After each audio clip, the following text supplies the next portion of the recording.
So this is a fireside chat with Arthur Breitman, found, and I don't know how much of an intro Arthur needs, but I think maybe a lot of people in the DeFi space on the ETH side haven't met Arthur, maybe don't know exactly his background.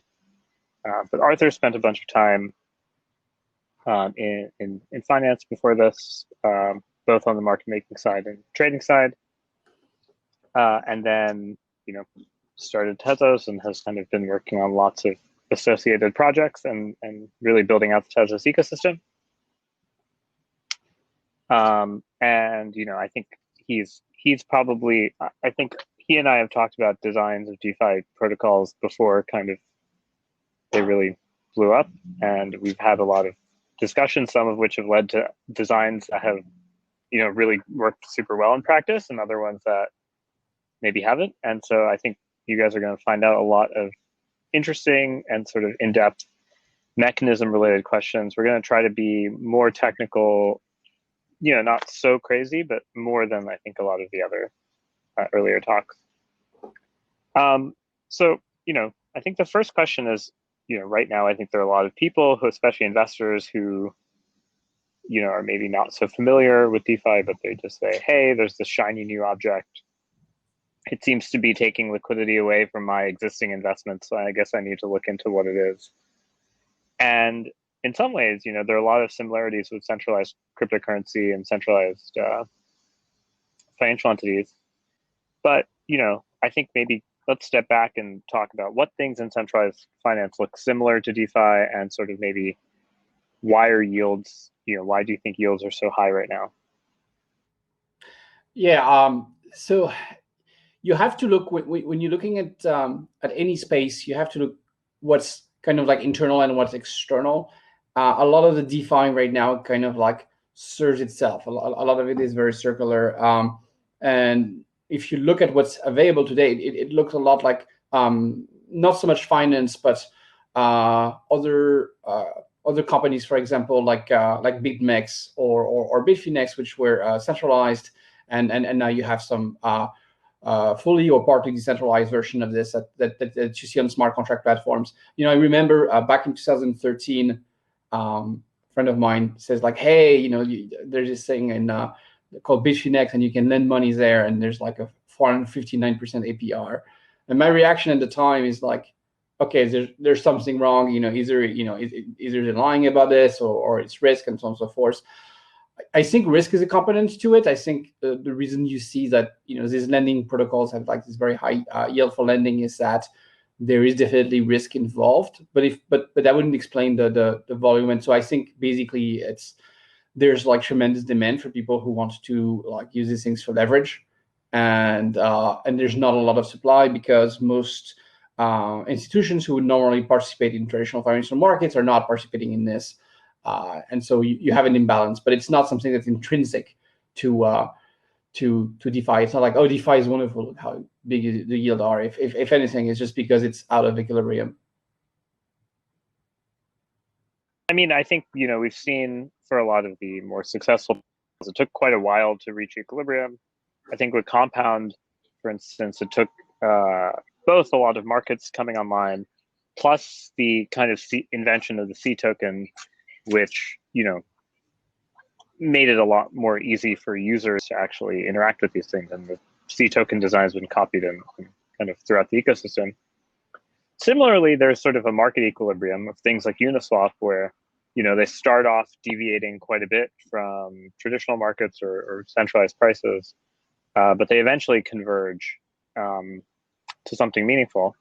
And in a lot of ways, Uniswap is sort of the most kind of amazing success story of sort of independent development, really being able to bootstrap a large liquidity pool by using a mechanism that was novel.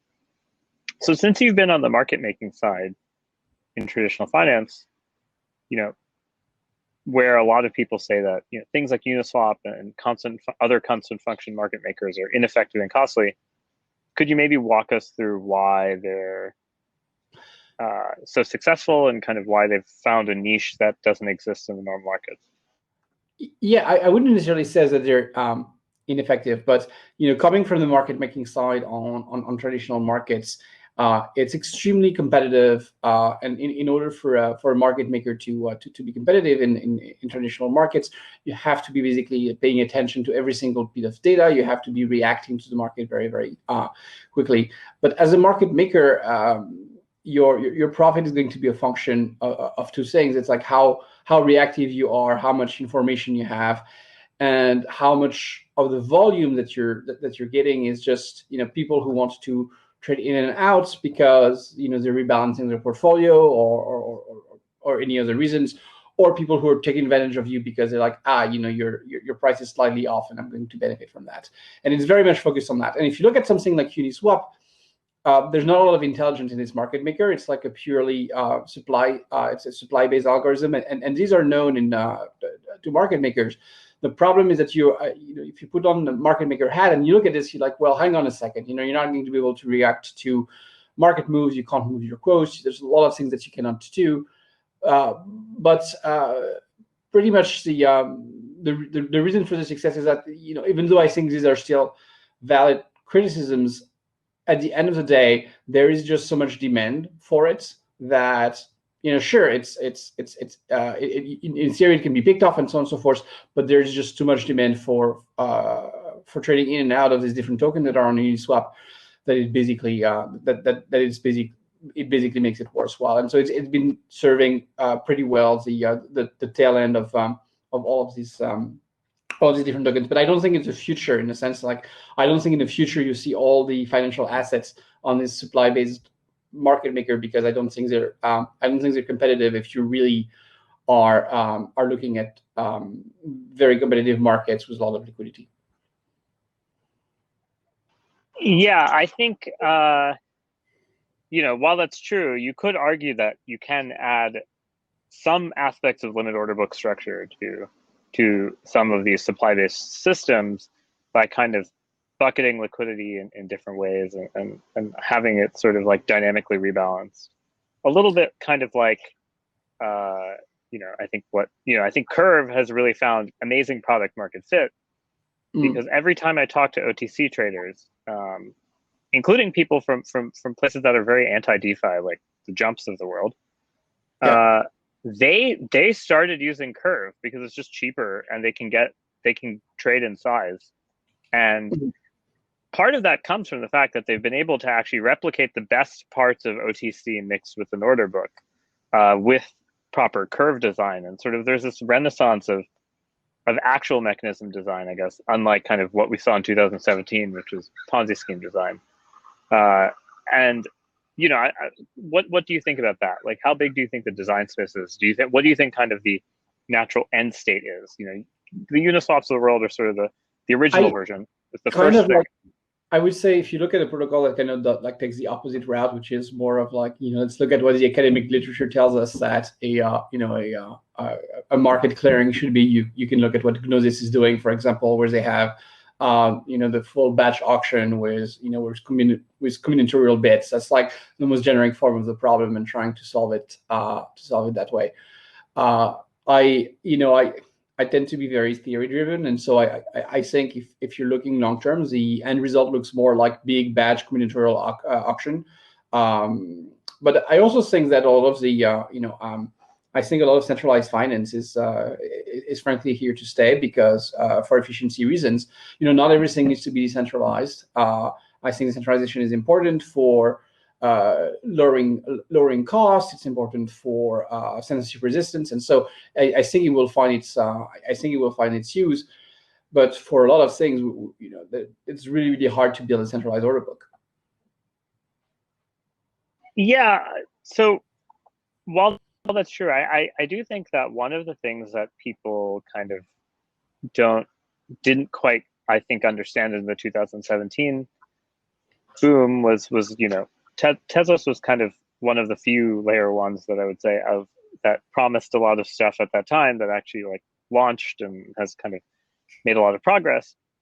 But I think a lot of people kind of made these not kind of utilized layer ones layer one designs that didn't take into account some of the gas and computational constraints that something like a batch auction might have. You actually, if you think about it, if you wanted to make an optimized batch auction, you really have to, there's a lot of design choices you can make to make that much more efficient. You know, that's why for Gnosis's case, they really need this off-chain oracle to provide solutions to it. But let's move on to kind of what Tezos can do. What are sort of, you know, if we take what's in Ethereum, Ethereum's very capacity constrained, compute constrained. It's expensive to do things like batch auctions. What are things that Tezos is working on in terms of DeFi, and like how's the ecosystem growing, and kind of tell us about how that's different from Ethereum? Yeah, sure. So you know, I think there are a few key differences in those which are relevant to the topic, and one is a focus on formal verification of smart contracts. There's a lot of complexity involved in the DeFi contracts, and a lot of complexity means a lot of room for bugs. There's a lot of interaction between contracts, which is also a source of potential bugs. It's really hard to imagine how these contracts can interact with each other. There were a few contracts drained this way with like chains of like many calls and using flash loans. So it gets really hard to think about all the consequences, and you can look at this as like financial Lego. You can look at it as financial dominoes, and so I would say the emphasis on verification is useful. In terms of capacity, I think that it's something that has been increasing in Tezos. In the first protocol change, it was a doubling of the gas limit, and then there was a further increase by 30%. So it's something that keeps being it's something that keeps being refined. But I don't think that a goal of the project has been to chase a very high throughput on a main chain. I would say as a goal. I don't think it's bad to have that, but I think that what we've seen with Ethereum actually is that layer 2 solutions have been really good scaling solution, and I think that's a very promising area for doing all of these things. Another one is that Ethereum very much takes the idea that everything should be compiled to ZVM. So if you want to do some cryptography, compile your cryptography to ZVM. If you want to do verify a combinatorial batch auction, compile that to ZVM and verify it. And it's pretty elegant to do this way, but it's pretty inefficient. It's really hard to get things, complicated things working. In Tezos, you have the point of view that, hey, let's change the protocol if we need to. You have a pretty straightforward path for doing that, and so things like verifying cryptographic primitive, or maybe verifying combinatorial things, any type of like large primitives that you might need, you can actually put at the protocol level, which may be more efficient than trying to compile that into a VM. Yeah. So what types of things do these kind of more native style entities that don't need to be hosted in a certain way play for DeFi? Like what constructions sort of could you make? Do you envision that private versions of the DeFi protocols are more efficient in Tezos?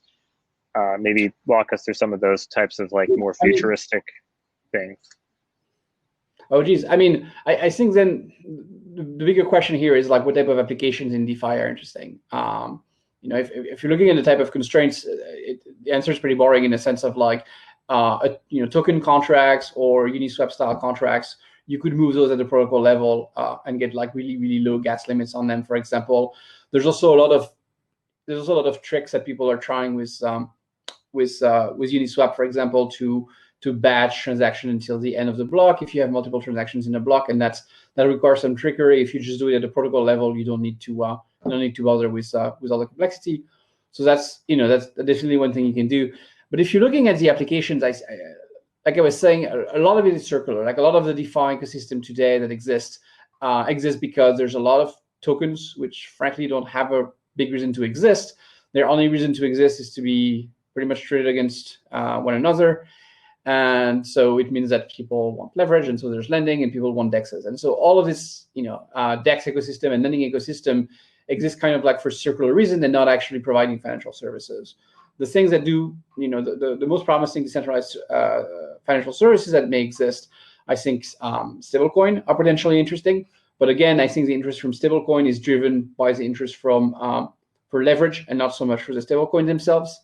And I'm talking about like maker style stablecoin and not the tokenized bank account type of stablecoin. And prediction markets, I think that those are moving prediction market at the protocol level in Tezos is one thing that I often mentioned in the past as the type of application that you might want to quote unquote nationalize at the protocol level for efficiency and for creating shelling points.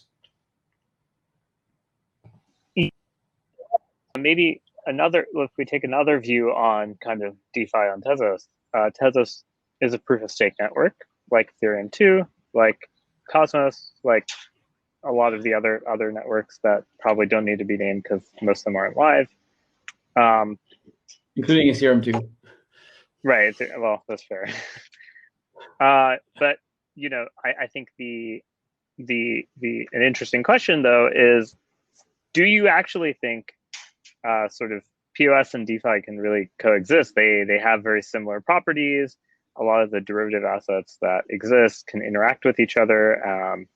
We recently has been showed by myself and some co-authors that like staking derivatives and proof of stake have very equivalent payoff structures to a lot of DeFi protocols like synthetics. And so these things can actually be deleterious to the layer one security, but they can also help promote equality amongst validators. So how do you view this kind of interaction of building an ecosystem of these DeFi protocols while also making sure it does keep the layer one protocol safe and usable and censorship resistant? Yeah, so I think you're referring to a paper where you look at whether any form of yield, maybe through lending or through participating in some DeFi protocol, may compete with block reward in a proof of stake system and drops the security of the system. And I think any decent proof of stake chain needs to be able to adjust to adjust its own rewards based on the staking. And there's basically two ways to do that. The way that it's done in Tezos works, but it's pretty crude. Basically, what you do is that you set a very high reward for the block producer, and then they basically contract out of off-band out of the chain with people who delegate to them, and they return and they return some of that. So today, if you look at Tezos bakers, for example, they stake about 10% of what's delegated to them. The block reward is going to be about around like 5% a year on what's delegated to them, and then they probably return about 90% of that to the people who delegate to them. And this 90% is basically it's a threshold. It's something that can be moved. So in some sense, if it becomes less profitable for bakers to create blocks and secure the ledger, they can lower that amount, and that gives you flexibility. The other approach is I don't know how they're doing it now, but certainly at some point, the way that Polkadot was looking to do this is fix an amount of stake that must be had. Say, we want 40% staked, and then auction out the stake to the block reward.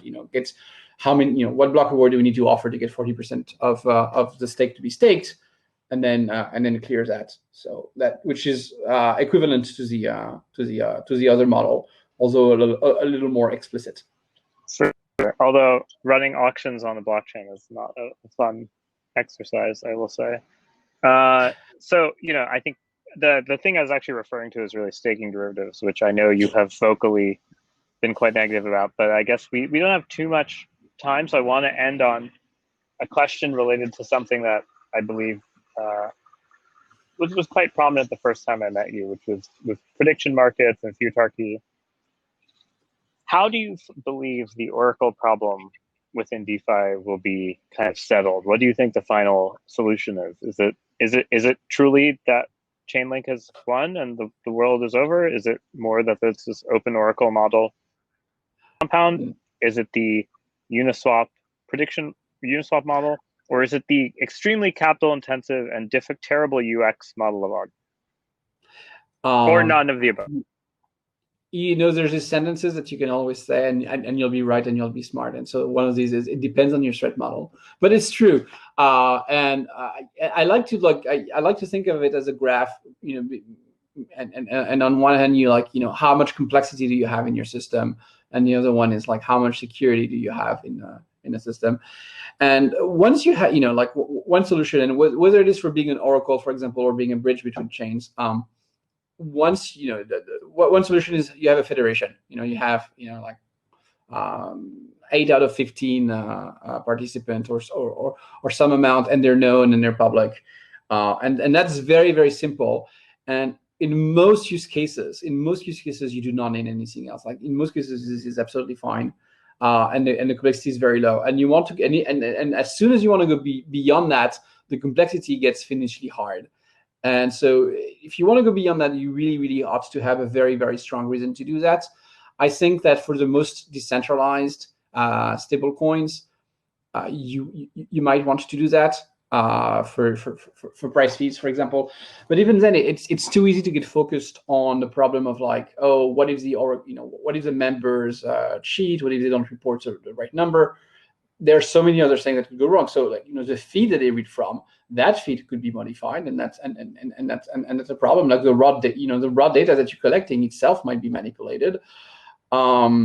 You also have the fact that I think if you have like large known entities participating, the risk is far greater than they actually just decide that they don't want to be an oracle anymore, or they're forced not to be an oracle anymore, rather than actually like outright lying. And though that I think you have to be smart about the threat model before jumping into like crazy cryptoeconomic design, no matter how fun that is.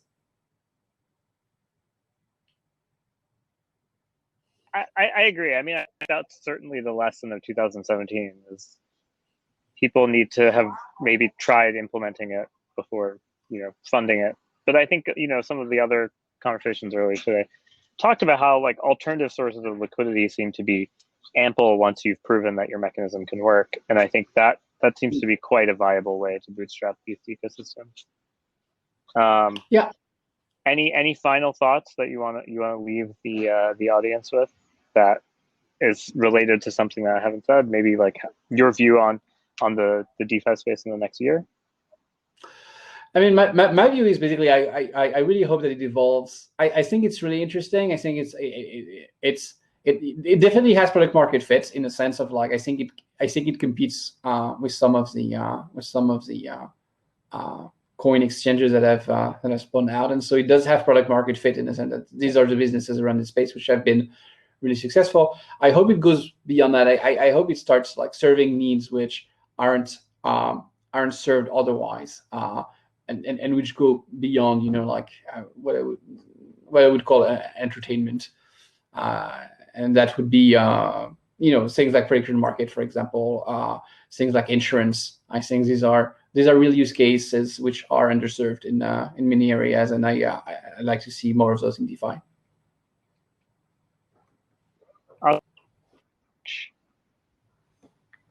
Thank you.